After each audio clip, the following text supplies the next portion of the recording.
Welcome to this coffee talk session entitled, What Day of the Week Did Jesus Die? Hint, it's not Friday. There is nothing in the Bible to favor a Good Friday crucifixion of Jesus Christ or an Easter Sunday sunrise resurrection from the dead. The biblical record harmonizes with a Wednesday crucifixion and a Saturday sunset resurrection.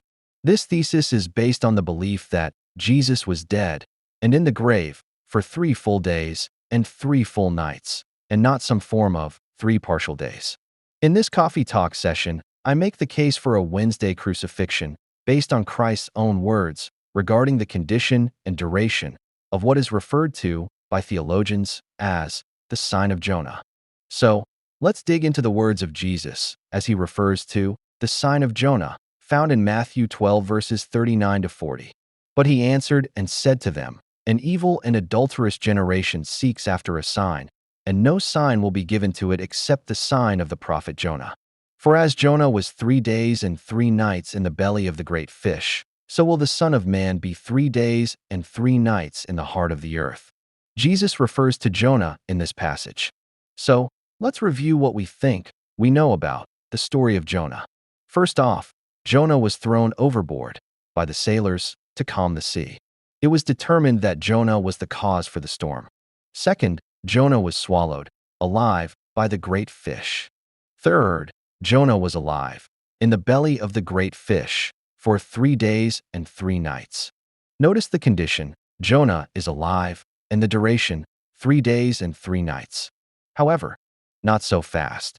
Let's take a closer look at the Jonah 2 verses 1 to 7 text to see if these initial observations hold. Then Jonah prayed to the Lord his God from the fish's belly. And he said, I cried out to the Lord because of my affliction, and he answered me. Out of the belly of Sheol I cried, and you heard my voice. For you cast me into the deep, into the heart of the seas, and the floods surrounded me. All your billows and your waves passed over me. Then I said, I have been cast out of your sight, yet I will look again toward your holy temple. The waters surrounded me, even to my soul. The deep closed around me. Weeds were wrapped around my head. I went down to the moorings of the mountains. The earth with its bars closed behind me forever. Yet you have brought up my life from the pit. O Lord my God, when my soul fainted within me, I remembered the Lord, and my prayer went up to you, into your holy temple. We see the first observation still holds, namely, Jonah was thrown overboard by the sailors to calm the sea. It was determined that Jonah was the cause for the storm. However, the second observation does not hold. Jonah was not swallowed alive by the great fish. On the contrary, my contention is Jonah drowned and was then swallowed by the great fish. In addition, the third observation does not hold as well, for Jonah was dead when swallowed by the great fish. God had the great fish preserve his body from being eaten by other sea creatures. After 3 days of being preserved, legally dead by Jewish law, God raised Jonah from the dead and brought him out of the belly of the great fish. This is Jesus' resurrection sign. So, the correct conclusion for Jonah's condition, as part of the sign, is that he was dead and not alive when swallowed by the great fish. In addition, the duration inside the belly of the great fish is a full 3 days and nights. These are the condition and duration Jesus was referring to as the sign of Jonah in Matthew 12 verse 40. This table shows the full resurrection sign of Jonah. Just as Jesus was in the heart of the earth, Jonah was in the belly of the great fish. Both are dead. Both are in this condition for a full 3 days and 3 nights. Now, I'll develop why I believe Jonah drowned and died before being swallowed by the great fish. Examining the Jonah chapter 2 text, we see, Then Jonah prayed to the Lord his God from the fish's belly. And he said, I cried out to the Lord because of my affliction, and he answered me. Out of the belly of Sheol I cried, and you heard my voice. Notice in verse 1, Jonah's physical body is in the fish's belly. However, in verse 2, we see the soul of Jonah crying, out of the belly of Sheol, the abode of the dead.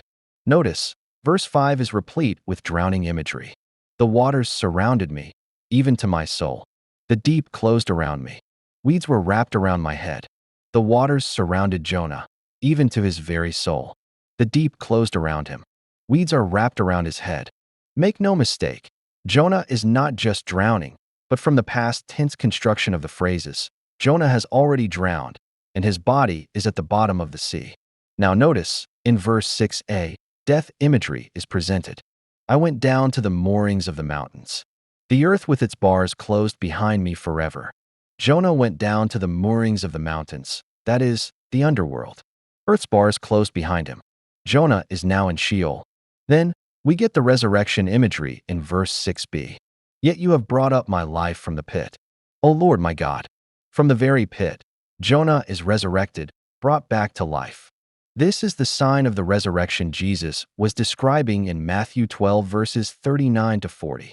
Now, let's turn our focus on Jesus' death, burial, and resurrection.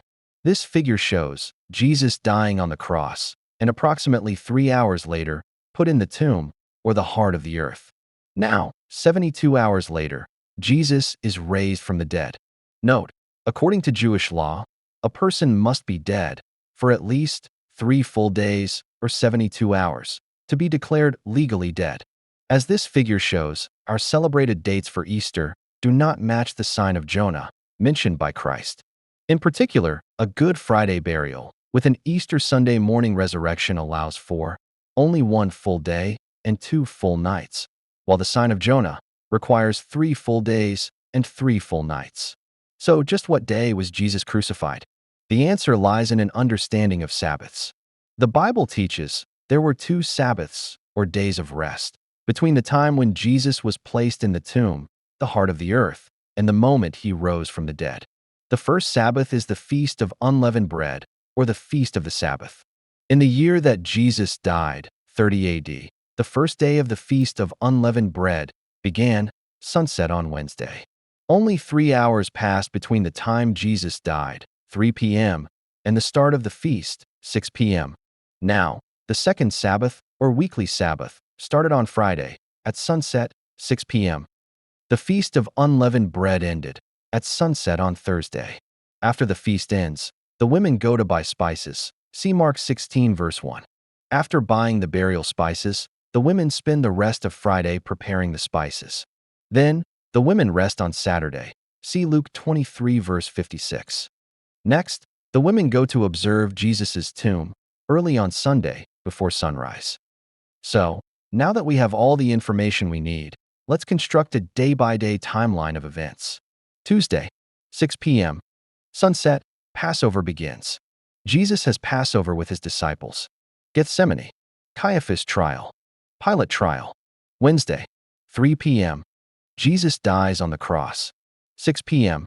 Just before sunset, Joseph of Arimathea and Nicodemus close the tomb. 6 p.m. Sunset, Feast of Unleavened Bread begins, feast day Sabbath. Friday, during day, women buy spices. During day, women prepare spices. 6 p.m. Sunset, Saturday Sabbath begins, weekly Sabbath. Saturday, 6 p.m. Sunset, Jesus resurrection. Sunday, before sunrise, women visit the grave. He is not there. He is risen. See Matthew 28, verse 5. But the angel answered and said to the women, Do not be afraid, for I know that you seek Jesus who was crucified. He is not here, for he is risen, as he said. Come, see the place where the Lord lay. So, my conclusion is, Jesus died on Wednesday, the 14th day of the Jewish month of Aviv, at 3 p.m., was buried at 6 p.m. the same day, and rose from the dead, a full 72 hours later, at 6 p.m., on Saturday, the 17th day of Aviv. The announcement to the women and the world, He is risen, was on Sunday morning, the 18th of Aviv, just before sunrise. So, I guess, to be accurate, Good Friday should actually be Good Wednesday. Now that concludes this coffee talk session. I trust you enjoyed the time we spent together. I look forward to our next session and wish you Godspeed. Giorgio Ministries respectfully asks you give this video a thumbs up, subscribe, and share it far and wide.